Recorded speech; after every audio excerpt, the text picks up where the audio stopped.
Bana, nimetoka kusikiliza EP ya Ibra Chinga, inaitwa PMEP, ina ngoma 5. Hajamention kwa jina lakini nazitaja tu pasipo kuwa na mpangilio rasmi. Inaitwa Amebadilika. Hii ni singeli. Nimependa namna alivyopita kwenye singeli na imenikumbusha story moja ambayo unajua Chinga alikuja na story moja juzi kati ya kwamba anaomba serikali waingilie, mwanamke wake anamzingua, anamsumbua, sio wameishi wote, then anataka kumwacha na nini, sio na mtoto na vitu kama hivyo. Sasa kile kitu alichokiandika amekiweka kwenye ngoma Amebadilika. Nimesikiliza Amebadilika ndo ameweka pale. Kuna nyingine ameniacha.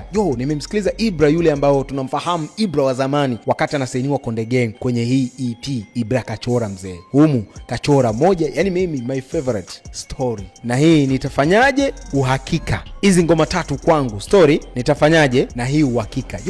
Ukisikiliza story mzee, Ibra amelia humu kwenye EP. Ibra kalia. Yani EP nzima hii ni Ibra anaumia. Hata ukisikiliza Amebadilika ingawa ni singeli, lakini mshikaji anaonyesha like kwamba ameumia, yani katendwa, kaachwa na vitu kama hivyo.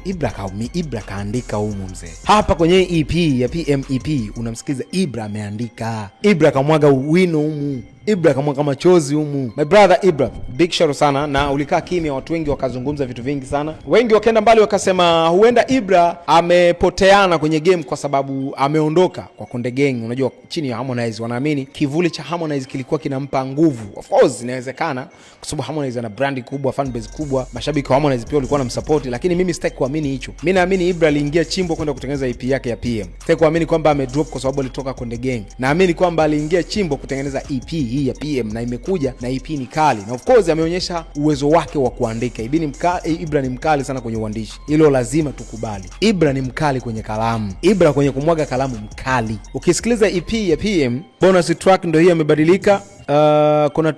Kuna of course kuna ngoma 4. Hii Ameniacha ni track number 4, Uhakika track number 3, then Nitafanyaje track number 2, alafu Story track number 1.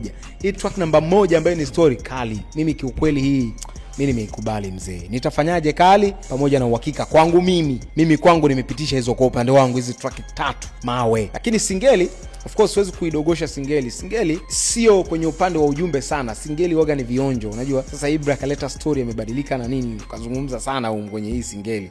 Of course ameonyesha uwezo wake mwingine wa kufanya singeli, kwa sababu unapomtaja Ibra ni miongoni mwa wasanii ambao walifanya singeli, walishirikishwa na kina Mushizo kwenye singeli, ngoma ya singeli, na ilifanya poa sana. Kwa nafikiri ameona na yeye afanye singeli ngoma moja kwenye EP yake, then hizi zingine aandike wino, amwage wino mzee. Big shout sana my brother Ibra, na mimi naamini kabisa una uwezo mkubwa, una uwezo wa kufika mbali, na sisi tuko kwa ajili ya kusupport wasanii kwenye game, na mimi nitakuwa mmoja wapo wa watu ambao utasupport EP yako my brother.